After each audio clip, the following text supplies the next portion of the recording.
चीज को चाहता है, लेकिन क्या आपके चाहने से ही काम चल जाएगा? ऑनेस्टली बोलो, नो क्या आपके चाहने से चल जाएगा? नहीं। नो चाहने से केवल चाहत ही बनेगी, करने से आपकी चाहत पूरी हो जाएगी। अरे ताली बजाने की बात नहीं है,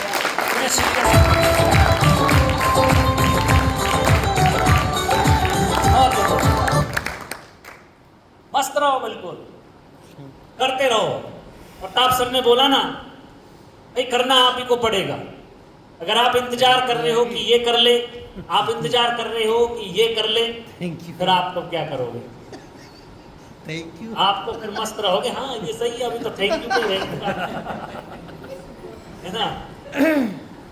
तो आप लोग इस चीज को सोचते रहिए हमेशा कि मुझे करने से क्या मिलेगा, मेरे करने से क्या होगा, और मैं अपने अंदर क्या क्या कर सकता हूं। ये बिजनेस उसी का चलेगा। और आज का टॉपिक भी यही है। जब मैं इस बिजनेस में आया तो मैंने केवल और केवल एक चीज देखी। जब टीम के अंदर किस तरह की लीडरशिप थी, मुझे नहीं पता था। कैसे काम कर रहे थे ये भी नहीं पता था। लेकिन मैंने एक चीज आकर के सीखी कि यहां पर बिजनेस उसी का चलता है जो खुद करता है। चाहे बदलाव की बात हो, चाहे प्लान देने की हो, चाहे प्रोग्राम में आने की हो, चाहे अपने अपलाइन के साथ अच्छे रिलेशन बनाने की हो, चाहे अपनी टीम के साथ अच्छे रिलेशन बनाने की हो। किसी भी चीज को आप तभी कर सकते हैं जब आप उसको खुद करते हैं। आज देखिए, पिछले महीने हम लगभग 82-83 लोग थे, लेकिन आज 45 लोग हैं। आप लोग इस प्रोग्राम में आ रहे हैं तो आप जिंदा हैं, समझ लेना सर। जिस दिन आप प्रोग्राम में आना बंद हो गए ना, उस दिन आप भी इस बिजनेस में नहीं रहोगे। ये इस बिजनेस की खूबी भी है और इस बिजनेस की डिसएडवांटेज भी है। जिस दिन आप प्रोग्राम के अनटच में आ गए तो आप भी यहां बैठने वाले नहीं है सर। आप सोच रहे हो सर टीम के बहुत सारे एक्सक्यूजेस हैं, रहते हैं सर। मेरा भी एक्सक्यूज हो सकता है, राकेश सर का भी हो सकता है, करमवीर सर का भी हो सकता है, और ये बहनाएं बैठी हैं इनका भी तो एक्सक्यूज हो सकता है। तो हार तो इन्हीं का ही है, लेकिन ये बैठी है। Yes sir, right. लेकिन जब तक आप खुद प्रोग्राम में हैं तो आप जिंदा हैं, और आप चाहते हैं कि आपकी टीम का लीडर काम कर ले, तो भाई आप लोगों को उन्हें प्रोग्राम में ही सेट करना पड़ेगा, उस प्रोग्राम में ही आपको लाना पड़ेगा। अब आप चेक कर लीजिए, जो प्रताप सर ने बताया इतना शानदार ट्रेनिंग सेशन रहा, आप चेक कर लीजिए कि आप इस बिजनेस में कब हैं। जब आपके साथ आपकी अपलाइन पर्सनल काउंसलिंग कर रही है, जब आप इस तरह के प्रोग्राम में आ रहे हैं, जब आप किसी वीडियो सेमिनार या मैं कहूं जूम मीटिंग में आ रहे हैं, तो आप इस बिजनेस के अंदर जिंदा हैं। आपकी टीम नहीं रहेगी तो क्या वो जिंदा रहेंगे सर? आप चाहते हैं कि सर मैं इस महीने अपना जो बिजनेस है वो ग्रोथ में ले आऊं, नहीं आएगा। कड़वी बात है लेकिन सच कह रहा हूं, बिल्कुल नहीं आने वाला। पता क्यों? आप पॉजिटिव हो जाओगे। आपकी टीम कौन पॉजिटिव करेगा? आपकी टीम को पॉजिटिव करेगा प्रोग्राम। वो प्रोग्राम में ही देखते हैं माहौल, वरना उसके चारों तरफ कोई red tie, white shirt, black coat pant में नहीं दिखाई दे रहा। उसके चारों तरफ तो वो कोबरा बैठे हैं। जैसे बाहर निकलोगे तो डंक मारेंगे, अंदर आओगे तो डंक मारेंगे। और ये बिजनेस दिल से चलता है भैया, दिल से। रियल बता रहा हूं। आप कितना इस बिजनेस को शिद्दत से करना चाहते हैं। देखिए, अभी सर ने एक बात बहुत शानदार कही कि ये बिजनेस पार्ट टाइम से शुरुआत होती है इसकी, लेकिन पार्ट टाइम से ऐसे शुरुआत नहीं होती कि हफ्ते में 1 घंटा निकाल लिया, हफ्ते में 1 दिन कर लिया, या मैं कहूं 2 हफ्ते में 1 दिन कर लिया, 4 हफ्ते में 3 दिन कर लिया। ये उन लोगों का बिजनेस नहीं चलता। पार्ट टाइम प्रताप सर ने किया, आज इमरान है। पार्ट टाइम मैंने किया, star pearl. Part time Rakesh sir कर रहे हैं तो पर्ल है। आप चेक कीजिए, जो व्यक्ति जितना बिजी है वो उतनी जल्दी सक्सेस तक पहुंचेगा। ये आपको चेक करना है कि मैं किस तरह से बिजनेस को कर रहा हूं। ये आप पर डिपेंड करता है। और जो व्यक्ति यही सोच रहा है ना कि 1-2 घंटे में काम हो जाएगा, बस ना, ये आपको देखना है।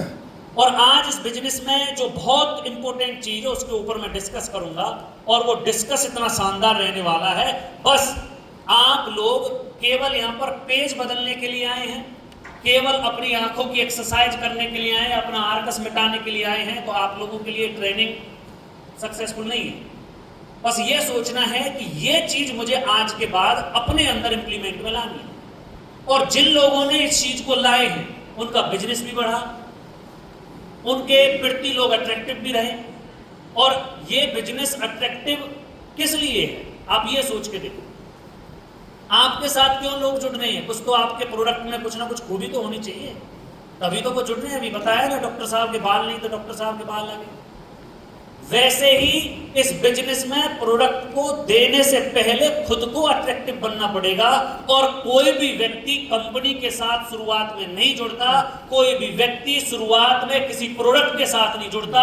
कोई भी व्यक्ति अगर जुड़ता है तो वो केवल आपको देख करके जुड़ता है। अब डिपेंड आप पर करता है कि आप कैसे दिखते हैं, ये डिपेंड आप पर है।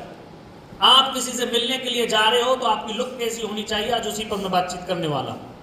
टॉपिक बहुत इंपॉर्टेंट है। कुछ लोगों को लगेगा कि सर आज ऐसा टॉपिक लेके आए हैं ना, प्रताप सर ने स्पेशली कहा कि सर आपको इस चीज पे बोलना है, क्योंकि अभी बहुत सीनियर लोग ऐसे हैं जो अभी तक नहीं बदलने की कोशिश कर रहे। yes. और वो बदलने की कोशिश नहीं कर रहे तो उनका बिजनेस नहीं चल रहा। बड़े बड़े लेवल उन्होंने अचीव कर लिए, लेकिन वो अचीव कैसे हो गए उनको ही नहीं पता।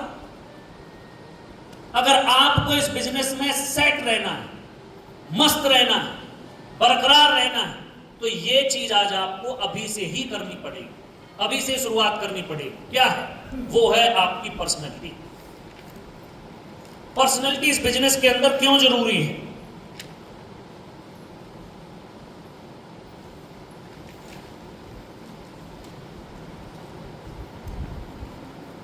पर्सनैलिटी क्यों जरूरी है सर? आप सोचिए, आप करोड़ों की बात करने जा रहे हो किसी से, आप किसी से जनरेशन बदलने की बात करने के लिए जा रहे हो, और आप बिल्कुल ऐसे लग रहे हो जैसे कुछ हो ही नहीं आपके पास, तो कैसे व्यक्ति आप पर भरोसा कर ले? आप बिल्कुल लगने चाहिए बिंदास, मस्त। आपकी लुकिंग ऐसी होनी चाहिए कि वो व्यक्ति आपको देख करके एक बार ये सोचे कि भाई ये कुछ ना कुछ खास बताएगा। अगर आपकी पर्सनैलिटी ढीली है, आपकी शब्दावली ढीली है, तो वो व्यक्ति आपके साथ कैसे जुड़ेगा? लेकिन जुड़ तो जाएगा, लेकिन वो काम नहीं करेगा।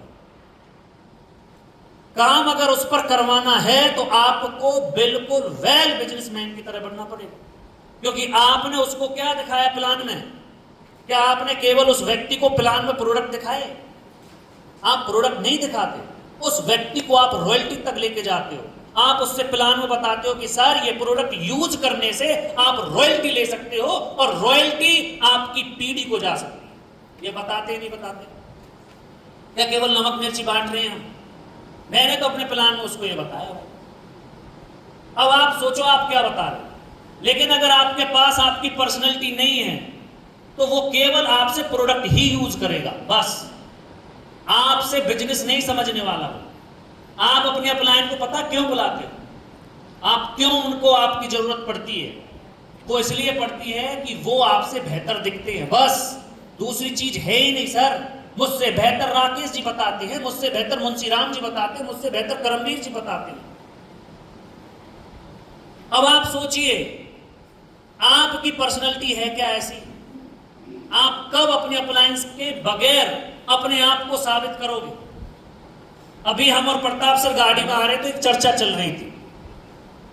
हमने रॉयल्टी स्कूल के लिए अपने अप्लायंस से टाइम लिया, उन्होंने कुछ बातें की, अब लगभग 20-22 मिनट तक बातचीत हुई। तो उस बातचीत में ये निकल के आया कि उन्होंने मना कर दिया। क्या कर दिया? मना। अब सोचिए, एक मना आपको फुल नेगेटिव करेगा, लेकिन एक मना आपको वहां पर मिलेगी क्या कि अब मौका मुझे मिल गया है कुछ बड़ा करने का। एक ना से आप अपने आने वाले भविष्य को बिगाड़ सकते हो, लेकिन एक ही ना से आप अपने उसी भविष्य को बना सकते हो।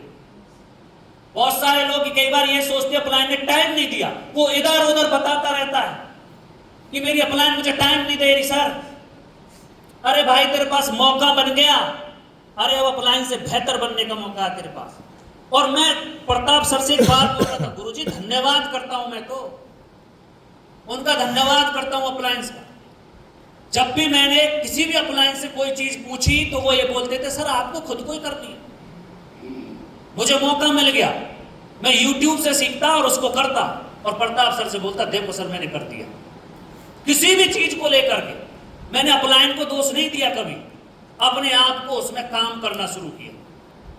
जिस दिन आपके अंदर ये चीज होनी शुरू हो जाएगी उस दिन देखिए आप लोगों का बिजनेस बेस्ट होगा, आपकी पर्सनैलिटी बननी शुरू हो जाएगी।